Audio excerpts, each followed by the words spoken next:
Does it matter that they are seemingly even more dependent than ever on Lionel Messi? It is very clear. It is very clear that it's Messi or, again, it's either Messi scoring goals or assisting on the goal, or they're just not going to come.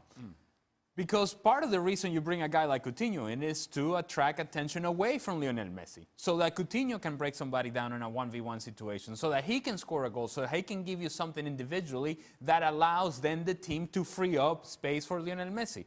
Well, it hasn't happened. Coutinho, you watch him play today, and I'm guessing Valverde is standing on the sidelines and saying, okay, we're going to start him in a 4-3-3, and he's going to be one of the strikers playing out of the left-hand side. All right, let's see how that works. Well, it didn't work. And so what he did at halftime is he brought Dembele on for a little bit of pace, take Arturo Vidal out, and then you bring in Coutinho into the midfield. Maybe he's going to get more touches there. Yes, he got more touches there, but it also became more turnovers for Barcelona. So you're depending on him to do something that right now he's just not good enough to do. And then you depend on Dembele. Dembele is inconsistent. He'll give you flashes of something, and then he'll disappear for long stretches of time.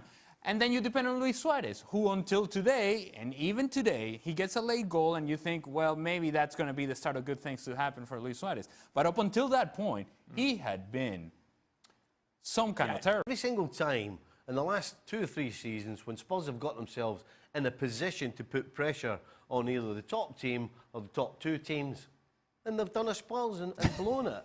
And they can't complain. You know, the goal they lose, yes, it should have been a goal kick. But guess what? You're away from home, and that decision is going to go for the home side every single time.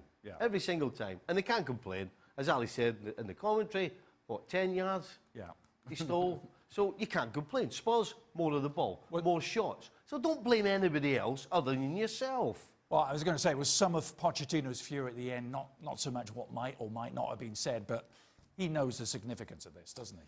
Yeah, I think he recognized how important this game was, in that one of the decisions that he made was to play Harry Kane in his first game back from injury. And it tells you how much he thought, look, it's important for us to get 3 points here, and then we focus on to the remainder of the season. When you do this, it's so very easy for us, who we have been telling you time and time again, when Spurs fans get angry, and they do, and they get very passionate, and I'm sorry for you guys, but the truth of the matter is, we've been telling you, as you told us, we're in the race, we're in the race, we're in the race. No, you're not. Here we go with extra time after a day that was great for Messi and Mbappe, not so good for Mr. Pochettino, was it? That's how you asked the question. I did. That's how you requested. Tried to elicit those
his first few games, and Is he remaining nameless at this stage? yeah, we'll remember. Well, I don't actually remember his name, and it might have been because of this game that he didn't do any more games. But so it was a tough game to call, and he might have missed a few things, and people are fighting off the ball, and you know, one of those where people start pushing in every which direction. I'm standing next to him, and at this point, I was with a team that we were not doing so well, and so.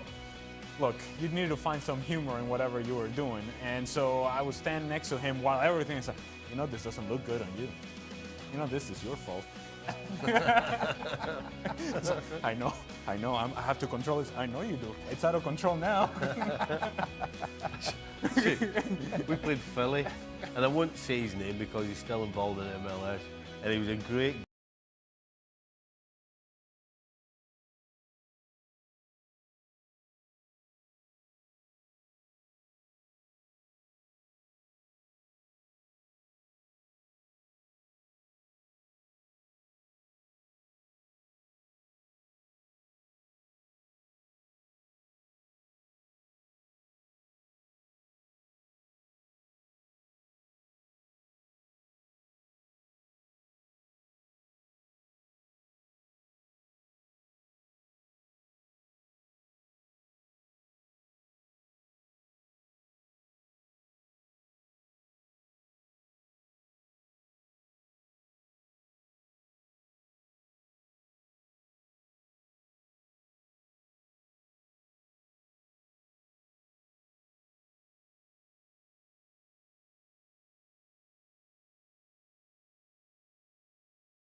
He's cool, he's calm, he doesn't panic. Yeah. He's always in a good starting position. He always makes good decisions. I mean, you name it.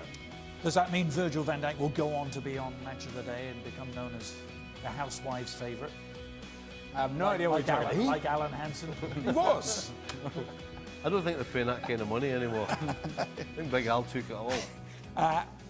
Ali, would you rather have Messi in your club or Pep Guardiola as your club's manager? Asks Reza. Interesting theoretical question. As great as Pep Guardiola has been as a manager, and as influential as he has been, the game is played on the field, and you need players on the field in order to execute the masterful plans of any manager.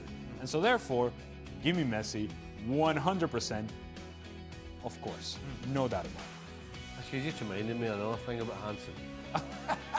We've gone sideways. I know, yeah. Well, for anybody that doesn't know, Alan Hansen for 20 years was the face of BBC's Match of the Day. Yeah. The biggest football programme in Britain. Yeah. Now, he only worked one day a week. Yeah. Saturday.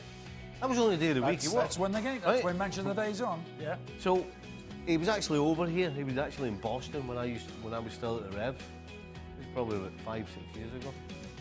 So we're having something to eat and a couple of beers and all this, and he turns to me and goes, by the way, he says, it's not been announced yet. He says, but he said, I'm going to. He said, I'm going to retire. That workload is too much. And I went, what do you mean you're going to retire? He says, yeah, I've had enough. I'm going to retire. I says, how are you going to know you've retired? You only do 1 day a week. How are you actually going to notice you've retired? You'll be able to play golf on Saturdays as well. Well, there you go, what? Oh, Fridays, because he probably travelled on the Friday. Yeah. Sounds like the sort of schedule Shaka's on at the moment. Has anyone seen Shaka? Shaka on the schedule. You know, we all receive a schedule. I'm not sure that his name actually appears on the schedule. Only on the one I saw. He was celebrating his 50th birthday. So he was celebrating, yeah. We'll give him that this time. It doesn't explain all the other. He always finds something to celebrate, Shaka, doesn't he? Yeah. Eh? There are many holidays in Shaka Hislop's calendar. He's like Alan Hansen. He's, you know. What? So he's going to retire That's soon. his favourite. What?